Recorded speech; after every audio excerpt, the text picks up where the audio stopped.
You have opened thousands of books in your life. You expect letters to become words, words to become meaning, meaning to become a story. But there is one volume that has never followed that path. For 600 years, a vellum codex has rested in the Voynich Rare Book and Manuscript Library at Yale, catalogued as MS 408, photographed, scanned, and examined by scholars, cryptographers, and computer scientists. Yet no one has been able to read it. The paradox is not that the Voynich manuscript looks like gibberish. The paradox is that it looks like it should make sense. Open any page and you see rows of looping symbols written left to right, organized into neat lines, punctuated by repeated clusters that feel like words. The margins are filled with drawings that echo medieval herbals, star charts, anatomical sketches, and fantastical maps. The whole thing feels deliberate, as if a learned hand were trying to convey a coherent body of knowledge, and yet every attempt to translate the script ends in the same dead end. The meaning remains locked. The material is genuine. Radiocarbon dating places the parchment in the early 15th century, and the ink composition matches contemporary recipes.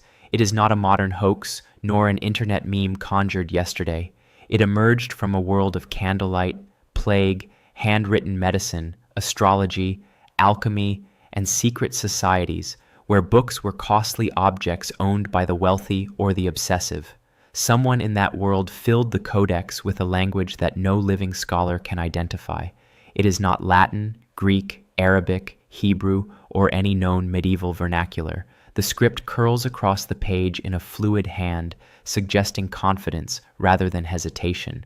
That confidence is unsettling because it implies the writer intended the text to be read, not merely to look like writing. The manuscript entered modern awareness in 1912 when a Polish-American antiquarian named Wilfrid Voynich purchased it from a Jesuit collection. Voynich recognized the rarity of a medieval codex whose text was unreadable, yet whose illumination was exquisite. He gave the book its present name, and scholars soon began to speculate wildly. A lost medical treatise, a compendium of alchemical knowledge, a cipher for a secret society, a private family language, or an elaborate fraud. Each hypothesis opened a door, and each door led to another locked room. The first major section resembles a herbal. Hundreds of pages depict roots, leaves, stems, and blossoms, each accompanied by a line of text.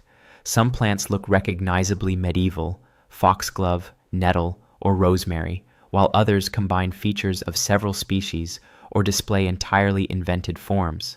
The drawings are rendered with the careful observation of a botanist, yet the flora never resolves into a recognizable taxonomy.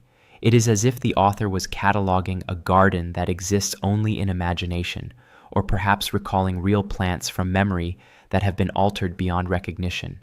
The manuscript then shifts to a series of astronomical and astrological plates, circular diagrams, zodiac-like symbols, women holding stars, and concentric rings dominate the pages. The motifs hint at medieval skywatching, but the constellations do not correspond to any known celestial map.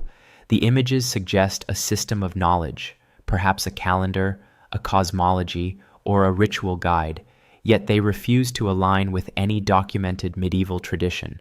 Later, a series of nude female figures appear in turquoise pools, linked by tubes, chambers, and flowing channels. The scenes evoke medieval anatomy, gynecological illustration, or alchemical vessels, but no single interpretation fits all the details. Are the women patients, allegorical figures, or symbolic vessels for some hidden process? The ambiguity is intentional, or at least profoundly puzzling. The final large foldouts contain intricate circular designs, interlocking shapes, and a page that has been described as a map, a city plan, a cosmological diagram, and a fantasy landscape. No known geography matches the drawing, and no contemporary map shares its style. The page remains a visual riddle that resists classification. Every category, botanical, astronomical, anatomical, cartographic, begins with almost a herbarium, almost an astrolabe, almost a medical atlas, almost a map. The manuscript lives in that liminal space, and that is why it persists as a mystery. If the book were obviously meaningless, scholars would have dismissed it long ago. If it were an obvious cipher, a code breaker would have cracked it. Its persistent almostness keeps it perpetually on the edge of comprehension. Statistical analyses reveal that the text exhibits regularities typical of natural language. Certain symbols appear with predictable frequencies, some clusters repeat in fixed positions, and different sections show distinct vocabularies that correlate with the accompanying illustrations. The script has rhythm, structure, and internal consistency. Those patterns do not prove semantic content, but they make the simplest explanation that the manuscript is a random hoax, far more complex. If it is a fraud, it is an extraordinarily sophisticated one. It would require a creator who invented an entire orthography, maintained consistent statistical properties across hundreds of pages, and matched each illustration to a plausible but fictitious subject area. No known medieval forger has demonstrated that level of linguistic engineering. If it is genuine, then humanity has lost the key to a 6th-century-old cipher or a private language. The loss could be due to the death of a small scholarly community, the destruction of a reference work, or the deliberate concealment of knowledge. In either case, the implication is profound. A body of information once considered valuable enough to be painstakingly copied has vanished from collective memory. The 20th century, with its advances in cryptography, frequency analysis, and computational power, seemed poised to resolve the puzzle. Professional code breakers from Bletchley Park to the NSA, amateur puzzle solvers, linguists, historians, and computer scientists all applied their tools. Periodically, a researcher announced a breakthrough, a deciphered passage, a grammatical rule, a translation of a single word. Each claim failed to withstand peer review, could not be reproduced, or explained only a fragment of the text while leaving the rest untouched.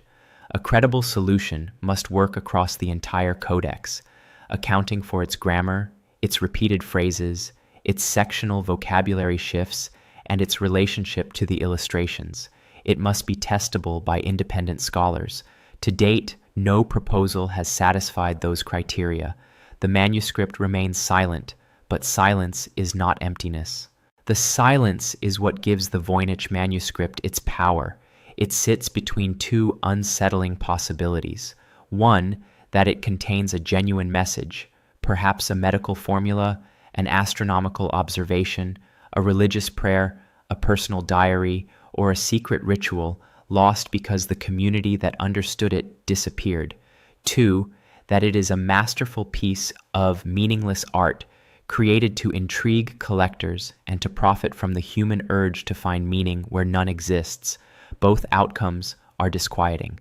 The second scenario is especially eerie because it anticipates a modern understanding of how mystery itself can be commodified.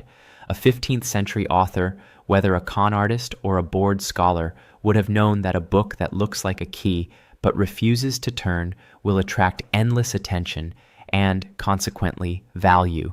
The manuscript would then become a self-fulfilling prophecy, a fake that is valuable precisely because it cannot be decoded. Our brains are wired to seek patterns. Evolution rewarded those who could turn a rustle in the grass into a predator warning, and punished those who missed a genuine threat. That same pattern-seeking machinery now drives us to impose narrative on random data, to hear a voice in static, to assume intention behind coincidence. The Voynich Manuscript exploits that wiring perfectly. It offers just enough structure, consistent glyphs, recurring clusters, coherent illustrations to keep the search alive, but never enough certainty to allow closure. Each generation adds a new set of tools. Early scholars used magnifying glasses. The 20th century brought photography and statistical analysis. The 21st century adds multispectral imaging, machine learning, and massive digital corpora. Researchers hope that a forgotten marginal note, an erased ink layer, or an algorithmic